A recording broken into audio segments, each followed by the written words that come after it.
Inspire is our success mantra and Sun is the right choice for you.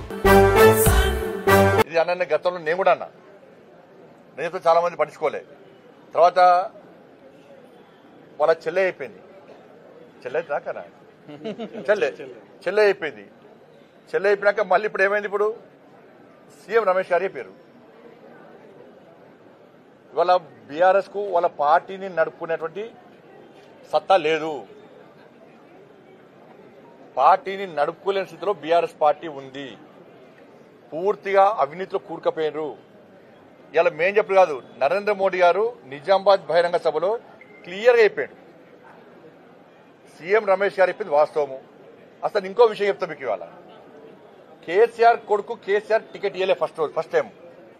KCR కొడుకు కేసీఆర్ గారు ticket ఇవ్వలే. అక్కడ సుధాకర్ గారు పోటీ చేస్తే ఇదే కేసీఆర్ కొడుకు పోయి సీఎం రమేష్ గారు కలిసి, నాకు మొన్న పార్లమెంట్ కలిసినప్పుడు ఇప్పుడు సీఎం రమేష్ గారికి చెప్తే సీఎం రమేష్ గారు వచ్చి కేసీఆర్ కలిసారు. అరే కేటీఆర్ పోటీ చేస్తారంటే వద్దు అక్కడ గెలవడు అని చెప్పన్నారు.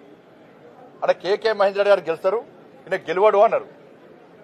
గెలవడు అన్న చేశారు, సీఎం రమేష్ గారు ఎట్లా ఒప్పించారు, కేసీఆర్ గారు ఒప్పించి సుధాకర్ గారు డ్రాప్ చేయించారు.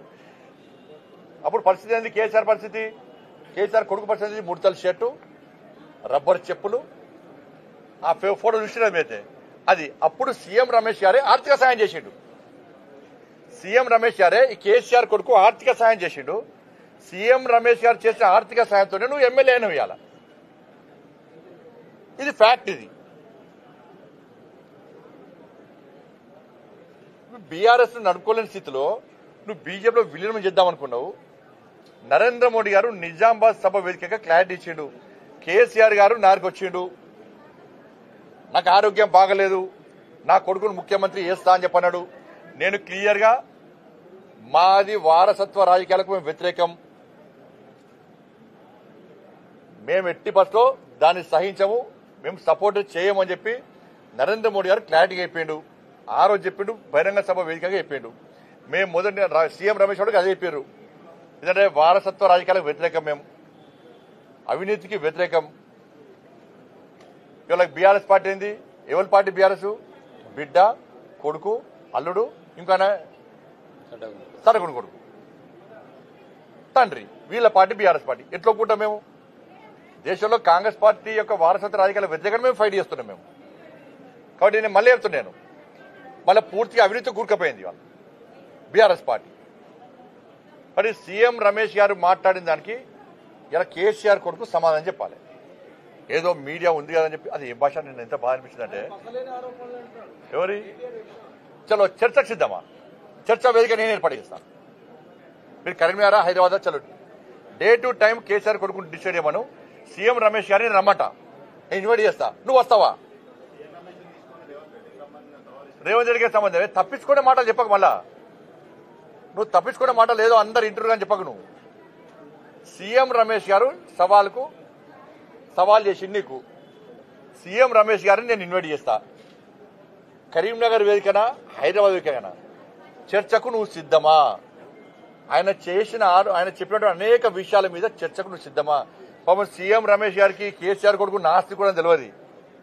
అందుకే నువ్వు నవీన దేవుడు అంటే నేను ఫోన్ చేసిన నిన్న అన్న, నువ్వు అట్లా వెంటకే దేవుడిని ఒట్టు పెడతానని ఆస్తి కూడా దేవుడు నమ్మ నాస్తి కూడా చెప్పిన. చర్చకు సిద్ధమా కేసీఆర్ కొడుకు చెప్పు, వేదిక మేము ఏర్పాటు చేస్తాం. దానికి కావాలి తప్ప వాళ్ళ దీనికి రేవంత్ రెడ్డి గారికి సంబంధం ఇలా. ఆ భాష ఏందన్నా, నిన్న ప్రభుత్వం చాతకంతనం, ముఖ్యమంత్రి ఎవరన్నా కానీ అన్న, అరే హౌలే అట, అరే హౌలే. కలెక్టర్లు నిన్న కలెక్టర్ గాని వన్ అయ్య గాని, కలెక్టర్ గాని వన్ అయ్య గాని అట, పోలీసోడు. ఇది కేటీఆర్ కొడుకు వాడే భాష, ఇది కేసీఆర్ కొడుకు వాడే భాష. కలెక్టర్ గాని వన్ అయ్య గాని అట, ఇది అన్ని భాష. ఇది తెలంగాణ భాషనా? ఇది తెలంగాణ యాసనా? ఇది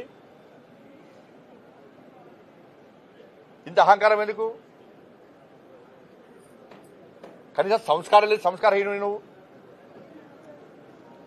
సోషల్ మీడియా వేదిక చేసుకుని దుబాయ్ సిగ్గు లేకుండా దుబాయ్ నుండి సోషల్ మీడియా నడుపుకుంటూ చెప్పిన మా కార్యకర్తలు చెప్పిన, నీ సోషల్ మీడియా మిత్రుడే పేరున్నది, వీళ్ళ పేర్లు బిడ్డ అందరూ ఒక 4 పేర్లు మా దగ్గర ఉన్నాయి. మాకు వ్యతిరేకంగా, మా పార్టీకి వ్యతిరేకంగా కాంగ్రెస్ పార్టీ వాళ్ళంటే భరిస్తారు. వాళ్ళు రాహుల్ గాంధీ తిట్టా భరిస్తారు, ముఖ్యమంత్రిని హరే హౌలోన భరిస్తారు, వాళ్ళ పార్టీని తిట్టా భరిస్తారు. చాలాగానే వాళ్ళు కాంగ్రెస్ వాళ్ళు.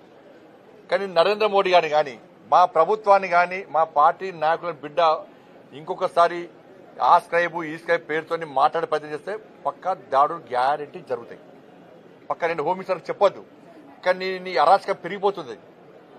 దాదాపు 100 సోషల్ యూట్యూబ్ ఛానల్ పెట్టుకొని అడ్డాదారిలో సంపాదించిన పైసలు వాళ్ళకి వెచ్చించి వాటి ద్వారా ఏదో చేయాలని చూస్తున్నావు.